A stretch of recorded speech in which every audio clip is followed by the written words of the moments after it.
Ito yung ginawa natin dito nung nakaraang linggo mga idol. Naglagay tayo ng net sa ating greenhouse. Yan. Kasi depensa na rin yan sa hangin kasi minsan natira na tayo ng hangin dito. Napaka-importante kasi ng net. Maliban sa depensa natin sa ibon, sa mga peste, nagsisilbi din siyang windbreaker ng ating greenhouse. Yan, kasi dinaanan na tayo ng buhawi dito. Walang bagyo dito sa Mindanao pero buhawi mayroon. Yan. So tingnan natin yung loob ng ating mga ubas. Meron tayong dalawang puno dito ng katawba. So pinro natin, pero nagbigay siya ng bunga. Yan bulaklak. So nilagyan na lang natin ng temporary shelter kasi wala pa silang dito sila sa labas. Kasi meron tayong ginawa dito na dalawang tudling na extension. Kasi yung ating nasa loob is tatlong tudling. So 6 sana to. Kaso yan lang yung kinayanan muna natin sa ating paggawa ng greenhouse. So dito nagkuhan muna tayo temporary. So ito try natin kung mabuo ba yan. So kataw ba yan? Meron tayong mga nakakuan dito ng mga rootstock. Ito yung ating mga tanim dito sa loob. So meron na tayong napakalakas gumapang ni Kwan, Nadiska Asus.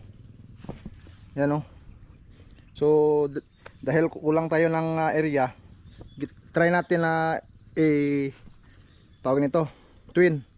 So ito Libya. So dalawang puno.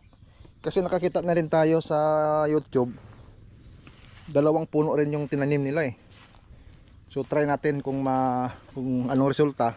Pero kontrolin lang natin yung mga sanga para hindi sila mag-agawan ng gapangan. So yung isa doon papunta, yung isa dito papunta. Yan na lang siguro. Yan lang itong ito yung Brazilian hybrid. Malakas gumapang si Brazilian. Yan malago na doon. Pero kinokontrol natin, kunti lang muna yung protein cane para hindi masyadong makapal at para mabilis lumago yung mga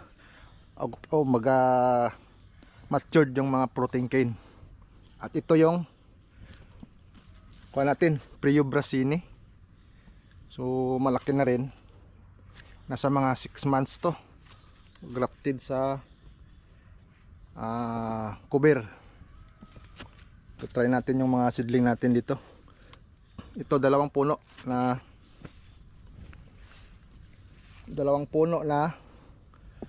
Prio.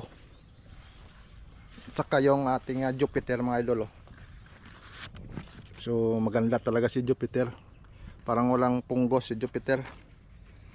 Minsan lang tayo nag-spray dito mga idol. Yung dalawang puno. Yan.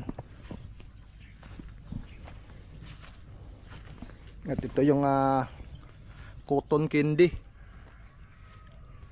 Malago na rin si cotton candy. Malaki yung mga trunks niya. So yung dahon mayroong mga kwan dito, sprout. So hayaan na natin kasi markotin natin yan. Dagdag seedling. At saka yung ito na yung Iberes natin mga idol, nagbigay siya ng bulaklak dati. Ito na yung kanyang voluntary fruiting. So konti lang siya siguro, nasa 1/4 siguro, 1/4 size. Yan. Ito yung kan natin. Hinayaan natin siya na mag-develop. Yan. Everest variety. So medyo alanganin pa siguro. Hayaan lang muna natin kasi voluntary fruiting siya. Maraming voluntary fruiting dito mga idol. Kagaya nito.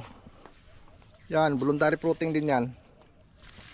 So medyo maliit lang siya kasi hindi sa lalaki kasi malayo yung puno. Nasa 2 meters mahigit, 2.5 meters ata yung kanyang distansya. So daming kuan dito, ito pa. Medyo mahaba sana to na branch so malayo sa puno. Yan. At ito, Verizon state na rin siya. Mga halos voluntary fruiting yan. Hinayaan na natin para matikman din natin yung kanyang lasa ng Everest variety. Yan. So next time mag pruning tayo siguro mga August kasi medyo malaki na rin yung trunks nya. Ito. So marami tayong variety dito. At ito yung isang variety natin mga idol. Napakalapad ng dahon mga idol. Ito yung natawag nilang lollipop variety seedless. Grabe oh, malaki. So marami tayong ginrap dito. Sana mabuhay yung graft natin sa kanya. Okay, parang wala. Okay lang. So Baikonur, ito si Baikonur, malapad din yung dahon no? Tsaka yung trunks malaki-laki na rin. Sana makasurvive, makapagbigay ng bunga sa darating na pruning kahit kunti lang. Matikman lang natin mga idol. Yan. So yan lang muna mga idol.